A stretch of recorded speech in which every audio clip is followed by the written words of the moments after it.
ناظرین ذرا تصور کیجئے، رات کا سناٹا، دروازے پر زوردار دستک، اور باہر کھڑے ایسے لوگ جنہیں آپ نے زندگی میں کبھی نہیں دیکھا۔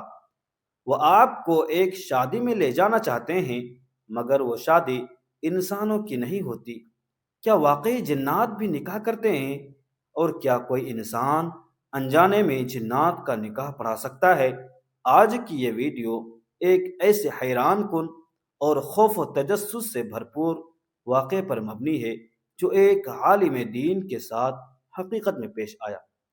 اگر آپ کمزور دل ہیں تو ہو سکتا ہے یہ واقعہ آپ کو چونکا دے، اس لیے ویڈیو کو پوری توجہ کے ساتھ آخر تک ضرور دیکھیے۔ ناظرین، جنات کی پراسرار دنیا ہمیشہ سے انسانوں کے لیے تجسس کا باعث رہی ہے۔ ایک اہم سوال یہ ہے کہ کیا جنات بھی انسانوں کی طرح شادی کرتے ہیں؟ اللہ تعالیٰ نے اس کائنات میں بے شمار مخلوقات پیدا فرمائی ہیں، جن میں انسان اور جنات دونوں شامل ہیں، اور قرآن کریم کے مطابق اللہ تعالیٰ نے ہر مخلوق میں جوڑے بنائے ہیں۔ بعض لوگوں کا خیال ہے کہ جنات نکاح نہیں کرتے، مگر حقیقت اس کے برعکس ہے۔ جنات نکاح بھی کرتے ہیں، شادیاں بھی ہوتی ہیں، اور ان کی اولاد بھی پیدا ہوتی ہے، حتیٰ کہ ان کا نکاح باقاعدہ طریقے سے پڑھایا جاتا ہے، اور ان کے ازدواجی معاملات بھی کسی حد تک انسانوں سے مشابہ ہوتے ہیں۔ مسلمانوں کے تمام مکاتب فکر جنات کے وجود پر ایمان رکھتے ہیں، اسی طرح کفار اور اہل کتاب بھی جنات کے وجود کو تسلیم کرتے ہیں۔ عرب کے مشرقی علاقوں سمیت دنیا کے مختلف معاشروں میں بھی جنات کے وجود کا عقیدہ پایا جاتا ہے۔ اس ویڈیو میں ہم جانیں گے کہ جنات کی شادی کس انداز سے ہوتی ہے، نکاح کے وقت کن معاملات کا سامنا کرنا پڑتا ہے، اور ساتھ ہی ایک حقیقت پر مبنی نہایت دلچسپ واقعہ بھی سنیں گے، جس میں ایک مولانا صاحب سے نادانستہ طور پر جنات کا نکاح پڑھایا گیا۔ پھر اس کے بعد جنات نے ان کے ساتھ کیا معاملہ کیا۔ جدید سائنس نے اگرچہ بے پناہ ترقی کر لی ہے، مگر اس کے باوجود وہ آج تک جنات کے وجود کو تجرباتی طور پر ثابت نہیں کر سکی۔ اسی بنیاد پر سائنس نے یہ موقف اختیار کیا کہ جنات کا کوئی وجود نہیں، لیکن الحمدللہ ہم مسلمان ہونے کے ناطے اس حقیقت پر کامل یقین رکھتے ہیں کہ انسانوں، جانوروں اور دیگر مخلوقات کے علاوہ فرشتے اور جنات بھی موجود ہیں، اور یہ ایمان ہمیں قرآن کریم کی واضح تعلیمات اور اللہ تعالیٰ کے ارشادات کی بدولت حاصل ہے۔ قرآن کریم میں جنات کا واضح ذکر موجود ہے، اسی لیے ہمیں اس حقیقت میں کوئی شبہ نہیں کہ جنات نہ صرف واقعی مخلوق ہیں بلکہ ہمارے ارد گرد ہی رہتی ہے۔ اگرچہ وہ ہماری آنکھوں سے اوجھل ہوتے ہیں، جس طرح انسانوں میں نیک اور بد دونوں قسم کے لوگ پائے جاتے ہیں، بالکل اسی طرح جنات میں بھی اچھے اور برے دونوں موجود ہیں۔ آج میں آپ کو جو واقعہ سنانے جا رہا ہوں وہ کسی شرارتی یا سرکش جنات کا نہیں، بلکہ نیک جنات سے متعلق ہے۔ مولانا صاحب بیان کرتے ہیں کہ مجھے ٹھیک طرح یاد نہیں کہ رات کا کون سا پہر تھا کہ اچانک میرے حجرے کے دروازے پر دستک سنائی دی، یعنی کسی نے زور سے دروازہ کھٹکھٹایا۔ اللہ تعالیٰ نے مجھے یہ عادت عطا فرمائی تھی کہ چاہے میں کتنی ہی گہری نیند میں کیوں نہ ہوں، معمولی سی آواز پر بھی فوراً بیدار ہو جاتا تھا۔ اسی وجہ سے میں فوراً جاگ گیا اور دروازے کی سمت متوجہ ہو گیا۔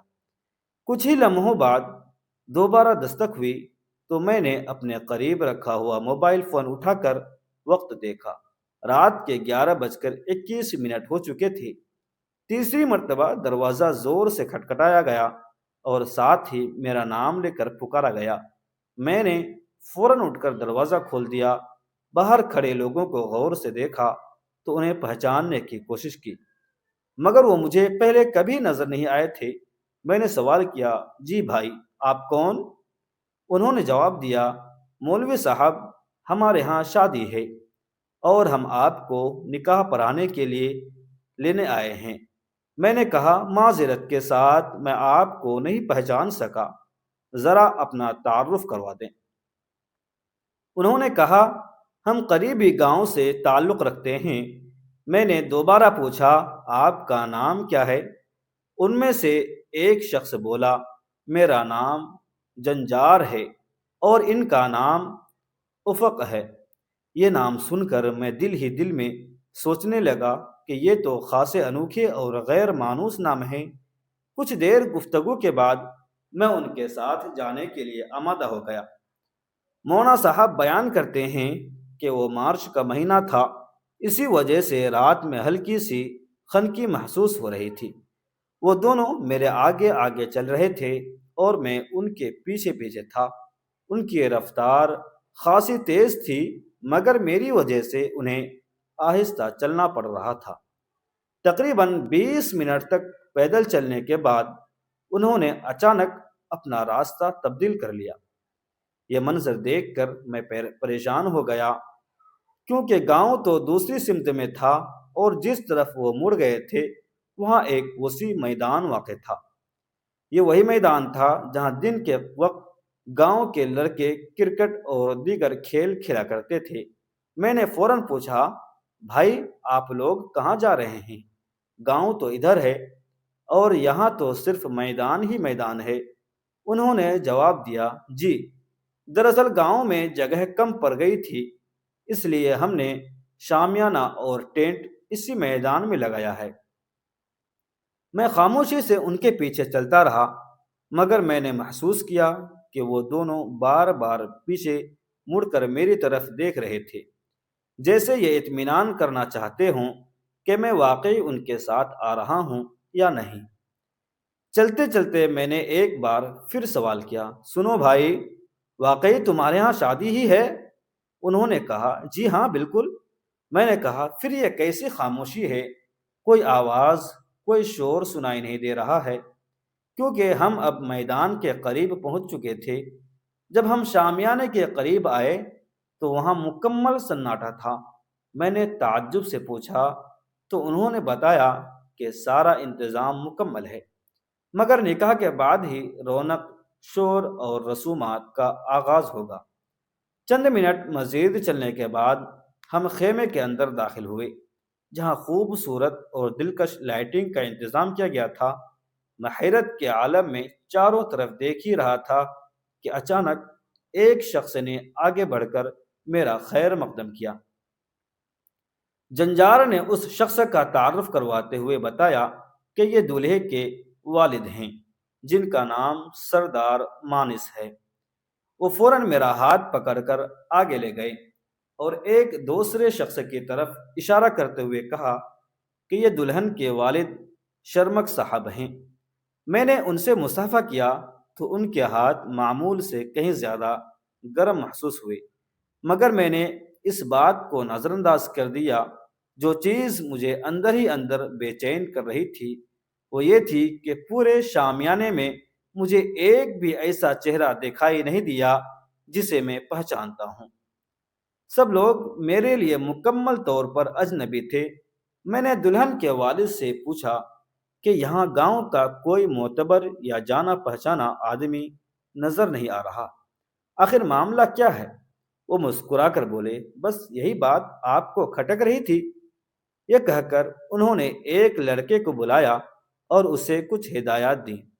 تھوڑی ہی دیر بعد میں نے دیکھا کہ گاؤں کے چند معروف اور جانے پہچانے لوگ شامیانے کی طرف آ رہے ہیں، جن میں نظر صاحب جن کی دکان تھی، احمد خان، شیر دل صاحب، غلام علی اور شاہد علی شامل تھے۔ انہیں دیکھ کر میرے دل کو کچھ اطمینان ہوا۔ میں نے نظر صاحب سے پوچھا دکان کیسی چل رہی ہے؟ وہ ذرا چونک کر بولے جی الحمدللہ بالکل ٹھیک چل رہی ہے۔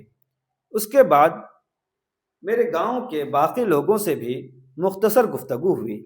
اتنے میں افق صاحب میرے پاس آئے اور کہنے لگے مولوی صاحب ہم نے نکاح کی حامی بھر لی ہے، آپ نکاح پڑھا دیجیے۔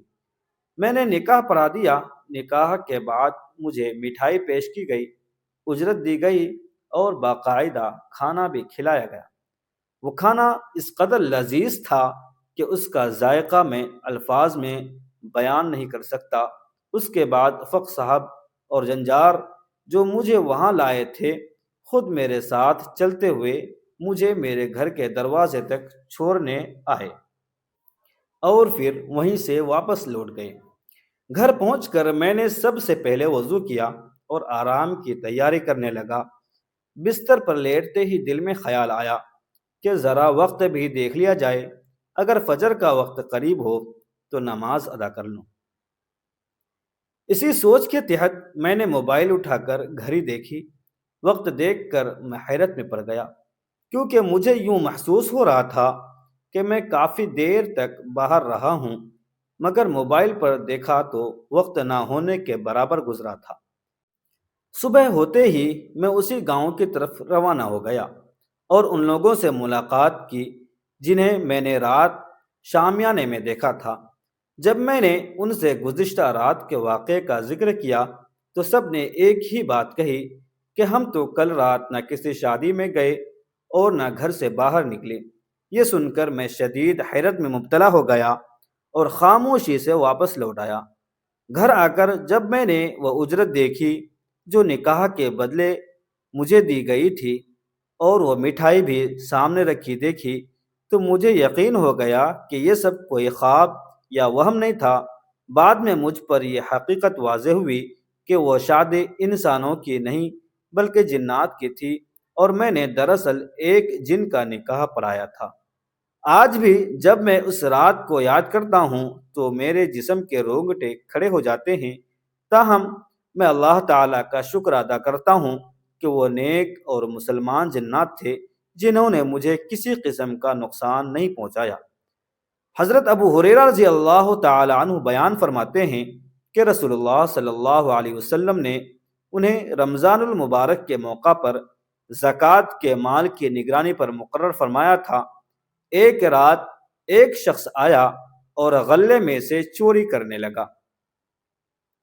حضرت ابو ہریرہ رضی اللہ عنہ نے اسے پکڑ لیا اور فرمایا کہ میں تمہیں رسول اللہ صلی اللہ علیہ وسلم کے پاس لے جاؤں گا۔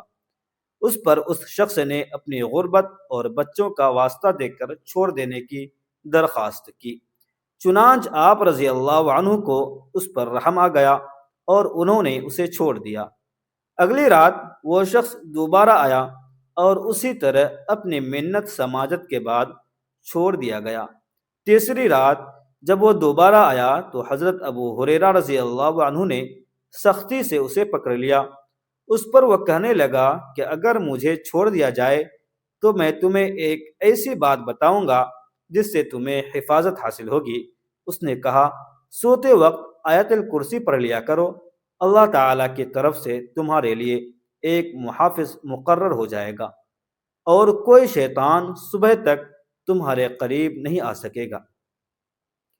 صبح جب حضرت ابو ہریرہ رضی اللہ عنہ نے یہ واقعہ نبی کریم صلی اللہ علیہ وسلم کو سنایا تو آپ صلی اللہ علیہ وسلم نے فرمایا، صدقک وہو کذوب، یعنی اس نے تم سے سچ کہا حالانکہ وہ خود بڑا جھوٹا ہے۔ پھر آپ صلی اللہ علیہ وسلم نے واضح فرمایا کہ وہ شخص دراصل شیطان یعنی جن تھا۔ یہ واقعہ قطعی طور پر ثابت کرتا ہے کہ جنات انسان کی شکل اختیار کر سکتے ہیں، انسان سے گفتگو کر سکتے ہیں، اور یہ بھی واضح ہوتا ہے کہ آیت الکرسی شیطان سے حفاظت کا مؤثر ذریعہ ہے۔ شیخ الاسلام امام ابن تیمیہ رحمۃ اللہ علیہ اپنی مشہور کتاب مجموع الفتاوی میں ایک حقیقی واقعہ بیان فرماتے ہیں کہ ان کے زمانے میں ایک عورت کے ساتھ ایسا معاملہ پیش آیا کہ ایک جن عاشق اس پر مسلط ہو گیا تھا جو اسے اپنی بیوی کہتا اور اس کے جسم پر اثر انداز ہو کر بات بھی کرتا۔ یہ معاملہ علماء کے سامنے لایا گیا تو امام ابن تیمیہ رحمۃ اللہ علیہ نے شرعی طریقے سے اس جن سے مخاطب ہو کر اسے اللہ تعالیٰ کا خوف دلایا اور فرمایا کہ کسی انسان پر اس طرح تسلط قائم کرنا ظلم اور حرام ہے، کیونکہ اللہ تعالیٰ نے انسان اور جن کو الگ الگ مخلوق بنایا ہے اور اس طرح کے تعلقات میں شدید فساد، نقصان اور فتنہ پایا جاتا ہے۔ چنانچہ نصیحت اور تنبیہ کے بعد وہ جن اس عورت کے جسم سے نکل گیا اور اسے چھوڑ کر چلا گیا۔ اس واقعے کے بعد امام ابن تیمیہ رحمۃ اللہ علیہ واضح طور پر فرماتے ہیں کہ اگرچہ جن اور انسان کے درمیان اس نوعیت کا تعلق ممکن الوقوع ہے اور بعض اوقات میں بھی پیش آیا ہے، مگر شریعت اسلامیہ میں اسے ناپسندیدہ، مکروہ اور فساد کا باعث قرار دیا گیا ہے۔ اسی لیے مسلمانوں کو ایسے معاملات سے مکمل اجتناب کا حکم دیا گیا ہے۔ نبی کریم صلی اللہ علیہ وسلم نے ایک نہایت اہم اور سچا واقعہ بیان فرمایا، جس سے یہ حقیقت واضح ہوتی ہے کہ شیطان کی اولاد موجود ہے اور وہ انسان کے ساتھ ابتدائی سے تعامل رکھتی ہے۔ آپ صلی اللہ علیہ وسلم نے فرمایا کہ کوئی بھی انسان ایسا نہیں جو پیدا ہوتا ہو مگر شیطان اسے چھوتا ہے، اسی لمس کی وجہ سے بچہ روتا ہے۔ البتہ حضرت مریم علیہ السلام اور ان کے بیٹے حضرت عیسیٰ علیہ السلام اس سے محفوظ رہے۔ اس حدیث کی تشریح میں محدثین اور مفسرین لکھتے ہیں کہ جس شیطان کے چھونے کا ذکر آیا ہے وہ ابلیس کی اولاد میں سے ایک شیطان ہوتا ہے جو اپنے باپ ابلیس کے حکم سے انسان کو اس کی زندگی کے آغاز ہی سے گمراہی کی طرف مائل کرنے کی کوشش کرتا ہے۔ اس واقعے سے یہ بات واضح ہو جاتی ہے کہ شیطان کی اولاد صرف ایک تصور نہیں بلکہ ایک حقیقی مخلوق ہے جو مختلف ذمہ داریوں پر مامور ہوتی ہے۔ کوئی وسوسے ڈالتا ہے، کوئی خوف پیدا کرتا ہے اور کوئی انسان کو اللہ کی یاد سے غافل کرنے کی کوشش کرتا ہے۔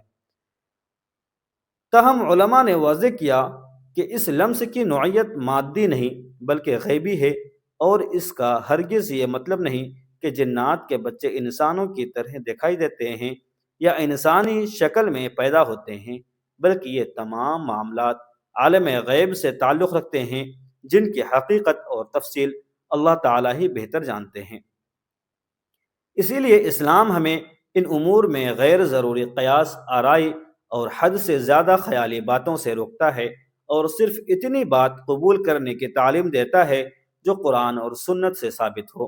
اسی سبب سے نبی کریم صلی اللہ علیہ وسلم نے نومولود بچوں کے لیے خاص روحانی تدابیر اور دعائیں سکھائیں تاکہ وہ شیاطین اور اس کی اولاد کے شر سے محفوظ رہیں۔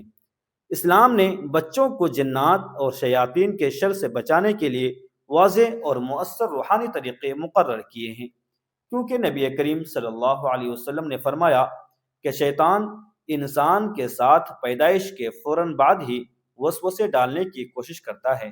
اس لیے سب سے پہلی سنت یہ ہے کہ بچے کی پیدائش کے فوراً بعد دائیں کان میں اذان اور بائیں کان میں اقامت کہی جائے، جیسا کہ احادیث سے ثابت ہے، تاکہ بچے کے کان میں سب سے پہلا پیغام توحید اور اللہ کی عظمت پہنچے۔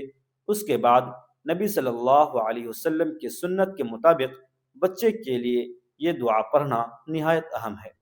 اللہم اجعلہ ذریۃ صالحۃ وقرۃ عین لولدی واحفظہ من کل شر ومن ہمزات الشیاطین، یعنی میں تمہیں اللہ کے کامل کلمات کے ذریعے ہر شیطان اور نقصان دینے والی چیز سے پناہ دیتا ہوں، جیسا کہ نبی صلی اللہ علیہ وسلم حضرت حسن رضی اللہ عنہ و حسین رضی اللہ عنہ کے لیے پڑھا کرتے تھے۔ صحیح بخاری میں ثابت ہے کہ بچے کو سلانے سے پہلے آیت الکرسی، سورۃ الفلق اور سورۃ الناس پڑھ کر دم کرنا بھی سنت ہے، کیونکہ نبی صلی اللہ علیہ وسلم نے فرمایا کہ آیت الکرسی پڑھنے سے رات بھر اللہ کی حفاظت رہتی ہے اور کوئی شیطان قریب نہیں آتا۔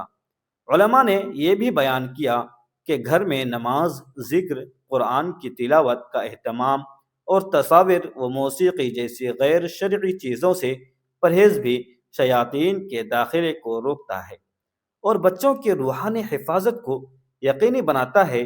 مزید یہ کہ والدین کا خود نمازوں میں پابندی، باوضو رہنا اور ذکر کرنے والا ہونا بچوں کے لیے سب سے بڑی حفاظت ہے، کیونکہ شیطان اور جنات ان جگہوں پر زیادہ اثر انداز ہوتے ہیں جہاں غفلت پائی جاتی ہے۔ یوں اسلام نے بچوں کی حفاظت کو کسی توہم، جادو یا عملیات پر نہیں چھوڑا، بلکہ اللہ تعالیٰ سے تعلق، دعا اور سنت رسول صلی اللہ علیہ وسلم کے مضبوط نظام کے ذریعے یقینی بنایا ہے۔ نبی کریم صلی اللہ علیہ وسلم نے نہایت اہم ہدایات دیتے ہوئے فرمایا کہ جب رات کا ابتدائی حصہ ہو جائے تو اپنے بچوں کو باہر نہ نکلنے دو، کیونکہ اس وقت شیطان اور جنات زیادہ حرکت کرتے ہیں، اور جب رات کا کچھ حصہ گزر جائے تو پھر کوئی حرج نہیں۔ صحیح بخاری اور صحیح مسلم کی روایت میں آیا ہے کہ صحابہ کرام بچوں کو مغرب کے وقت گھروں کے اندر لے جاتے، دروازے بند کر دیتے اور اللہ کا نام لیتے، کیونکہ نبی صلی اللہ علیہ وسلم نے فرمایا کہ جس دروازے پر اللہ کا نام لیا جائے وہاں شیطان داخل نہیں ہو سکتا۔ یوں بچوں کی حفاظت اللہ سے تعلق دعائیں اور سنت کے مضبوط نظام کے ذریعے یقینی بنائی گئی ہے۔ حضور نبی کریم صلی اللہ علیہ وسلم کے زمانے میں جنات کا واقعہ ایک نہایت دلچسپ اور اہم واقعہ ہے، جس سے نہ صرف یہ ظاہر ہوتا ہے کہ جنات بھی انسانوں کی طرح اہل ایمان اور اہل کفر میں تقسیم ہیں، بلکہ یہ بھی واضح ہوتا ہے کہ اسلام کی دعوت کائنات کے ہر گوشے تک پہنچ سکتی ہے۔ یہ واقعہ اس وقت پیش آیا جب نبی کریم صلی اللہ علیہ وسلم مدینہ میں تشریف لائے اور اسلامی تعلیمات عام کرنے لگے۔ ایک گروہ جنات جو صحرا میں رہائش پذیر تھے، رات کے وقت آپ صلی اللہ علیہ وسلم کے پاس آیا۔ یہ جنات پہلے تو کافر اور مشرک تھے اور اپنے ماحول میں بداعمالی اور فساد کے عادی تھے، مگر اللہ تعالیٰ کے ارشاد اور نبی کریم صلی اللہ علیہ وسلم کی نصیحت اور حکمت عملی کے نتیجے میں وہ اسلام کی طرف مائل ہوئے۔ حضرت نبی کریم صلی اللہ علیہ وسلم نے انہیں قرآن کریم کی تعلیم دی اور انہیں توحید، نماز، روزہ اور دیگر بنیادی عبادات کے بارے میں بتایا۔ جنات نے بڑے غور و فکر کے بعد اسلام قبول کیا اور اپنے دلوں میں ایمان پیدا کیا۔ یہ واقعہ اس بات کا ثبوت ہے کہ ایمان صرف انسانوں کے لیے نہیں بلکہ تمام مخلوقات کے لیے ہے۔ حضور صلی اللہ علیہ وسلم نے ان جنات کو قرآن کے چند آیات سنائے اور ان کے تلاوت کے اثرات دیکھے تو وہ دل سے ایمان لے آئے۔ اس گروہ نے اپنی زندگیوں میں اخلاقی تبدیلیاں پیدا کی اور شرک و کفر سے دور ہو کر توحید کے اصول اپنانے شروع کیے۔ حضرت نبی صلی اللہ علیہ وسلم نے اس موقع پر فرمایا کہ یہ جنات بھی انسانوں کی طرح اللہ کے بندے بن سکتے ہیں اور ان کی ہدایت بھی ممکن ہے۔ جنات نے وعدہ کیا کہ وہ اسلام کی تعلیمات پر عمل کریں گے اور اپنی ذات کے اندر اصلاح پیدا کریں گے۔ اس گروہ کے افراد نے نماز کی ادائیگی، روزے اور دیگر عبادات میں اپنی دلچسپی ظاہر کی اور قرآن کی تعلیمات کو اپنی زندگی کا حصہ بنایا۔ حضور صلی اللہ علیہ وسلم نے انہیں قرآن کی کچھ صورتیں سکھائیں اور یہ بھی بتایا کہ اللہ تعالیٰ کی نافرمانی سے بچنا اور نیک اعمال کرنا کتنا ضروری ہے۔ اس واقعے کے دوران جنات نے اپنے حالات بیان کیے اور بتایا کہ وہ پہلے اندھیرے، فساد اور بے راہ روی کے عادی تھے، مگر اب وہ اللہ کے خوف اور محبت کے تحت اپنی زندگی کو سدھارنا چاہتے ہیں۔ حضرت نبی صلی اللہ علیہ وسلم نے انہیں ہدایت فرمائی کہ اسلام قبول کرنے کے بعد انہیں اللہ تعالیٰ کی عبادت کے ساتھ ساتھ انسانوں کے ساتھ بھی نیک سلوک اختیار کرنا چاہیے اور ظلم و زیادتی سے بچنا چاہیے۔ جنات نے یہ وعدہ کیا اور حضور صلی اللہ علیہ وسلم کے سامنے اپنا ایمان ظاہر کیا۔ یہ واقعہ اس بات کا عملی نمونہ ہے کہ اللہ کی ہدایت ہر مخلوق تک پہنچ سکتی ہے، اور اگر دل میں سچائی اور خوف خدا ہو تو تبدیلی ممکن ہے۔ حضور صلی اللہ علیہ وسلم اس گروہ کو خاص طریقے سے نصیحت کی کہ وہ قرآن کی تعلیمات کو نہ صرف اپنے لیے بلکہ اپنے ماحول میں بھی عام کریں، تاکہ دیگر جنات بھی اس روشنی سے روشناس ہوں۔ اس واقعے کے بعد یہ گروہ اسلام کے حقیقی پیغام کو اپنانے لگا اور اپنی زندگیوں میں اصلاح پیدا کرنے لگا۔ وہ اپنے علاقے میں دیگر جنات کو بھی اسلام کی دعوت دینے لگے اور برائی اور شر سے دور رہنے کی کوشش کی۔ یہ واقعہ نہ صرف ایک روحانی سبق دیتا ہے بلکہ یہ بھی ظاہر کرتا ہے کہ نبی کریم صلی اللہ علیہ وسلم کی تعلیمات ہر مخلوق تک پہنچ سکتی ہیں، اور اللہ تعالیٰ کی ہدایت ہر اس دل کو مل سکتی ہے جو سچائی کے لیے تیار ہو۔ اس گروہ کے جنات نے اپنا ایمان ظاہر کرنے کے بعد حضور صلی اللہ علیہ وسلم کے سامنے کہا کہ ہم اپنی زندگیوں میں شرک، بداعمالی اور فساد کو چھوڑ دیں گے اور توحید، نیکی اور عبادت کے راستے پر چلیں گے۔ حضور صلی اللہ علیہ وسلم نے انہیں تلقین فرمائی کہ قرآن کی تعلیمات پر عمل کریں، نماز اور روزہ کے فرائض بجا لائیں اور انسانوں کے ساتھ حسن سلوک اختیار کریں۔ اس واقعے سے یہ بھی واضح ہوتا ہے کہ جنات بھی اپنے اعمال کے لیے ذمہ دار ہیں، اور اللہ تعالیٰ کی رضا حاصل کرنے کے لیے انہیں بھی ہدایت کی ضرورت ہے۔ حضرت نبی کریم صلی اللہ علیہ وسلم نے اس موقع پر جنات کو یہ سبق دیا کہ ایمان صرف زبان سے نہیں بلکہ دل سے بھی ہونا چاہیے، اور نیک اعمال کے ذریعے اسے ثابت کرنا ضروری ہے۔ اس واقعے کی سب سے اہم بات یہ ہے کہ یہ ظاہر کرتا ہے کہ انسان اور جنات کے درمیان بھی تعلقات اور رابطے ممکن ہیں، اور اگر نیک اور با ایمان رہیں تو وہ دونوں مخلوقات ایک دوسرے کے لیے نفع اور ہدایت کا ذریعہ بن سکتی ہے۔ حضور صلی اللہ علیہ وسلم کے اس واقعے میں جنات نے اللہ کی طرف رجوع کیا، نبی کریم صلی اللہ علیہ وسلم کی تعلیمات اپنائیں اور اپنی زندگیوں میں اصلاح پیدا کی۔ یہ واقعہ آج بھی اس بات کی یاد دہانی کراتا ہے کہ اللہ تعالیٰ کی ہدایت ہر دل تک پہنچ سکتی ہے، چاہے وہ انسان ہو یا جن، اور ہر مخلوق کو حق و سچائی کے راستے پر چلنے کا موقع دیا گیا ہے۔ اس سے یہ بھی ثابت ہوتا ہے کہ اسلام کی دعوت صرف انسانوں کے لیے محدود نہیں بلکہ ہر مخلوق تک پہنچنے والی ہدایت ہے۔ ناظرین، آج کے اس دلچسپ اور سبق آموز واقعے سے ہمیں یہ واضح پیغام ملتا ہے کہ اللہ تعالیٰ کی ہدایت ہر دل تک پہنچ سکتی ہے، چاہے وہ انسان ہو یا جنات۔ حضور نبی کریم صلی اللہ علیہ وسلم کی تعلیمات اور قرآن کریم کی روشنی میں نہ صرف انسان اپنی زندگی کو درست راستے پر لے جا سکتا ہے بلکہ جنات بھی اپنی زندگیوں میں اصلاح اور نیکی اختیار کر سکتے ہیں۔ اس واقعے سے ہمیں یہ سبق بھی ملتا ہے کہ ایمان صرف زبان یا قول سے نہیں بلکہ دل سے بھی ہونا چاہیے، اور اس کے ساتھ نیک اعمال کا ہونا لازمی ہے، کیونکہ عمل ہی ایمان کی تصدیق کرتا ہے۔ ساتھ ہی یہ واقعہ ہمیں یہ بھی یاد دلاتا ہے کہ اللہ کے مخلوق کے ساتھ تعلقات، چاہے وہ انسان ہو یا جنات، ہمیشہ ادب، احترام اور عدل پر مبنی ہونی چاہیے۔ جنات کے اسلام قبول کرنے کا واقعہ یہ بتاتا ہے کہ کسی بھی مخلوق کے دل میں حق و سچائی کے لیے جگہ ہو سکتی ہے، اور اللہ تعالیٰ کی طرف رجوع ہر وقت ممکن ہے۔